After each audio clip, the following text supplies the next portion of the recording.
Aray, aray.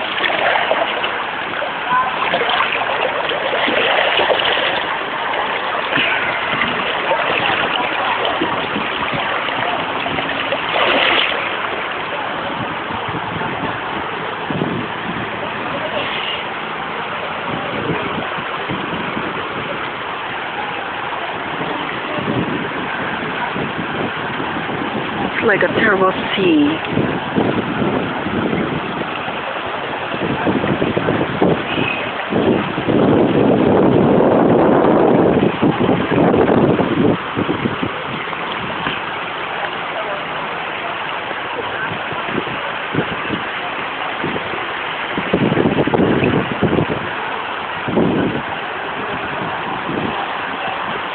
Itong kinatatayuan ko ngayon, dati hindi ko makita yung mga tao nasa kabila.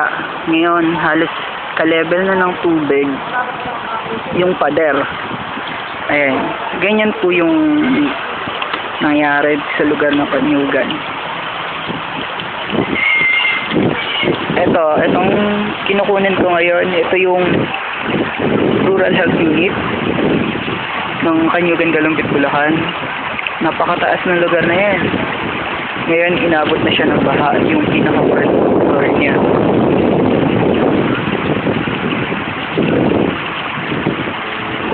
Ito before yung stage, makikita mo siya mataas, medyo mataas din yan. Makita mo halos hindi na makita yung stage.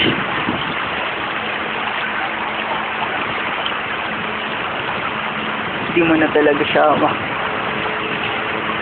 parang naging dagat na siya. So, almost sea. Ayan. And until now, ang bagal-bagal pa rin ng rescue. Marami pang taong natrap sa kabilang banda. Kasi hindi nila makuha. Kasi nga, malakas talaga yung agos ng tubig. Ayan.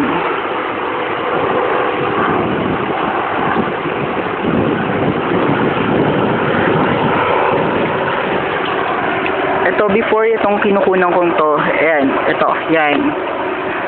Taniman niya ng mga saging. Ngayon, halos, di mo na makita yung mga saging. Talagang halos, ano na lang siya. Dahon na lang yung nakikita mo.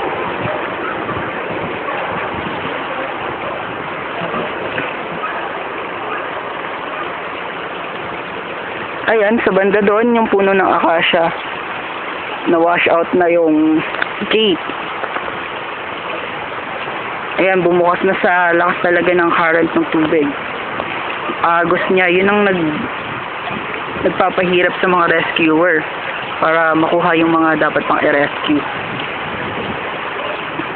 Ayan, makikita natin, kung napapansin nyo, yung ibang mga tao nasa bubong na halos.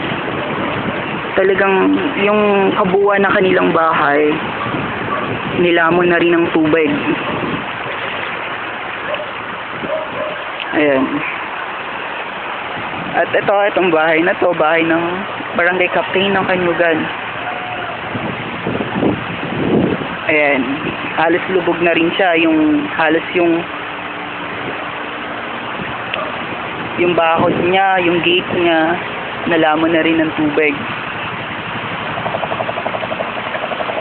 Ayan.